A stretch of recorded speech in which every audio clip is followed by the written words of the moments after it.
You're listening to an exclusive episode of the NK News podcast, available only to subscribers. You can listen to this and other episodes from your preferred podcast player by accessing the private podcast feed.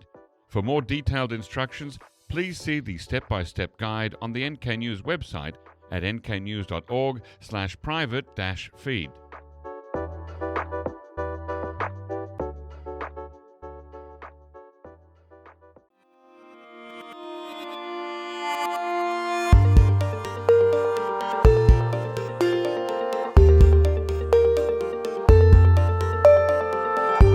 Hello listeners and welcome to the NK News podcast. I'm your host Jacco Zwetsloot and this episode is recorded in the NK News studio today on Wednesday the 2nd of July 2025, and today we have in the studio two special guests returning to the show.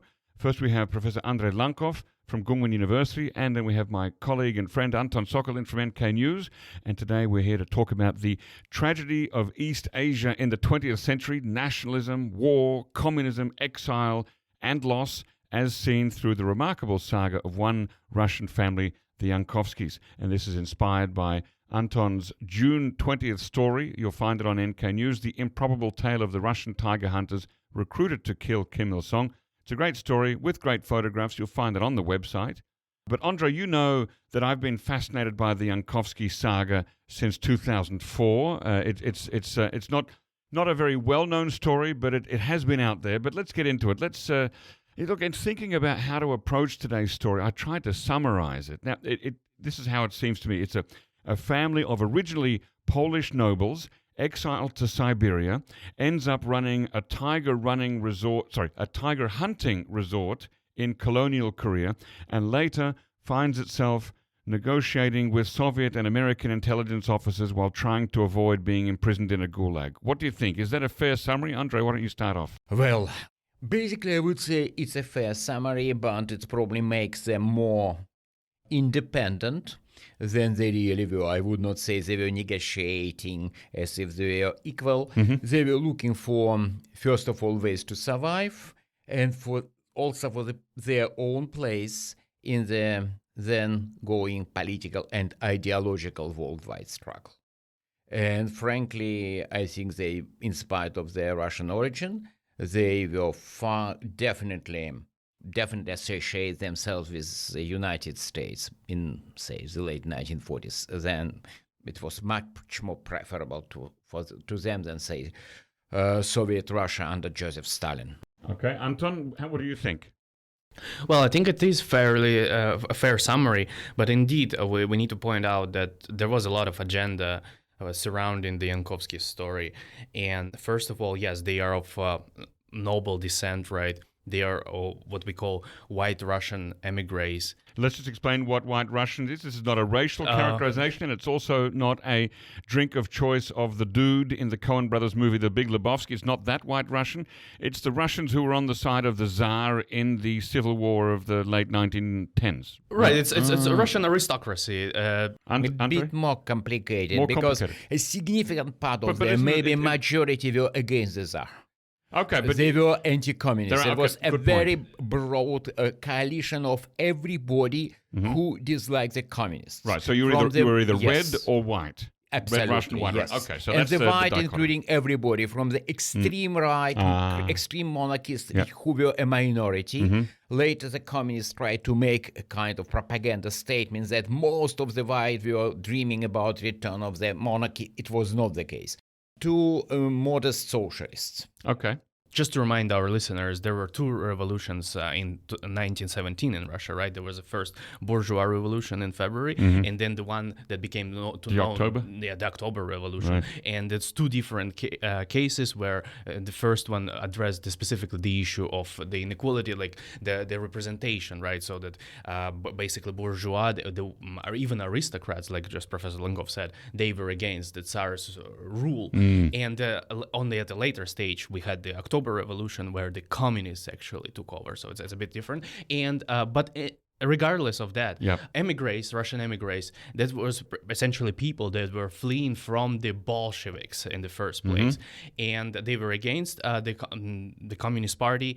They didn't really accept the way of life that the Communist Party was professing there. And the Yankovskys were exactly that kind of very typical emigre family that chose quite an exotic place to settle down in. Because mostly Russian immigrants, they would go where? They would go to the US, for example. They would go to Harbin in northeastern China. That was a very common destination because that part of China used to be under Russian control for a certain period of time. And Harbin was built by Russian engineers also at a certain point.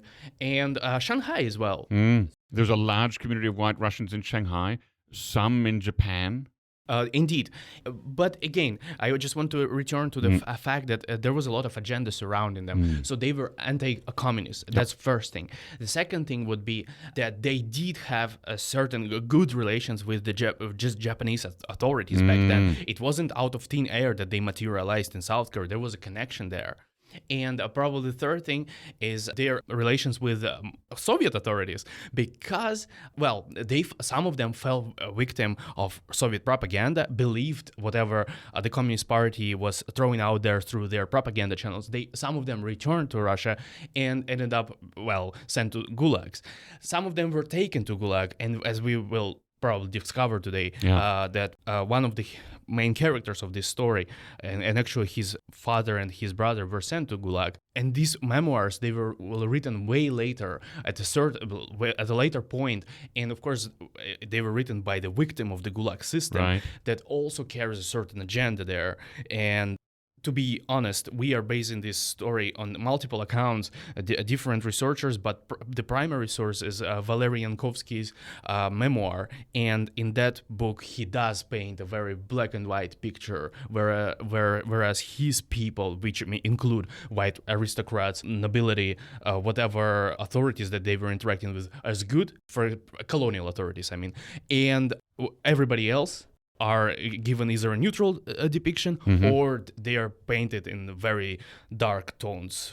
So we should keep that in mind. So they, there they were in far eastern Siberia, not too far from Vladivostok, in this area called Sidemi, I believe. There was a peninsula named after them, Yankovsky Peninsula, and fleeing the Bolshevik Revolution, they took some of their possessions and people and moved down to an area near Chongjin, so to a place called Novina. So tell us a bit more about this Yankovsky compound called Novina, where it was, and what made this isolated compound so distinctive compared to other places that white Russians fled to after the Bolshevik Revolution.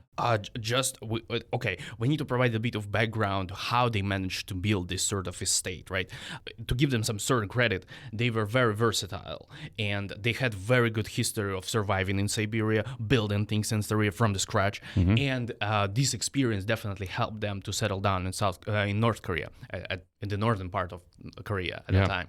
And just a bit of a background about their ancestor, right? So, like we said, their main ancestor, Michał Yankovsky, a Polish aristocrat, participated in an uprising in 1863 against the Russian emperor, exactly, and was sent to Siberia. According to Valery Yankovsky, that's the son of Michał. That's the grandson of Michał.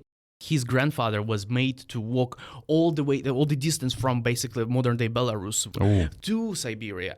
And after that, the man managed to survive the labor, the hard labor. He was later pardoned by the emperor, and he built a very successful career as a zoologist, as a ornithologist, as a scientist, an explorer of the region. He did study the Amur River. He did study birds, and some of them were cataloged for the first time by him.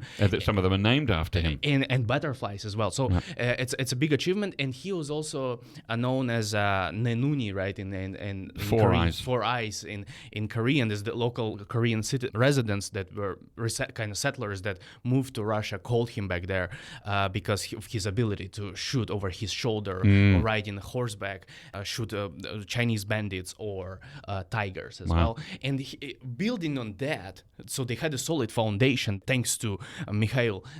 When the Bolshevik Revolution came, it was a very turbulent period between 1917 and 1922 when they actually decided to move. And it was right, because the Bolshevik Revolution, it took some time to move all the way east across Russia. It didn't happen overnight. Exactly. And different White Russian armies. There were different commanders, right? There was a General Semyonov, there was Kolchak. They were controlling different parts of the territory, especially in the Far East.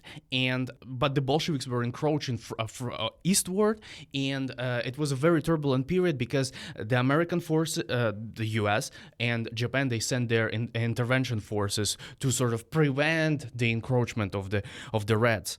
And in that period, the Yankovsky had to live through it by basically, they were basically shielded by these forces, by their white armies, by the intervention forces. They had decent relations with the occupation forces, but the fall of the white army was inevitable. Mm-hmm. And at some point, Yuri, the son of Mikhail, he made a strategic decision. Okay, we are packing stuff up, closing shop, and just moving to Korea. And that's where the story really begins. Right, and we know that they already had contact with Koreans because there were Koreans living or who had moved across the border into Far East Russia. So they were coming into contact with Korean diaspora communities in Siberia. And so it was not that strange a decision that they chose, we can't stay in Russia, we're going to move somewhere else, we'll move to Korea.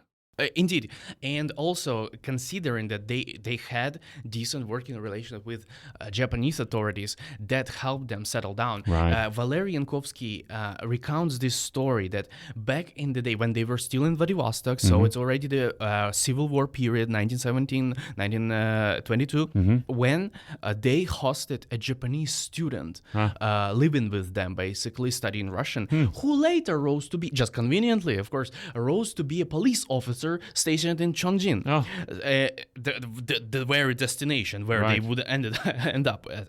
And of course, given that, we can assume, we can deduce certain facts that, all right, they were not going to nowhere. They actually knew what they were doing.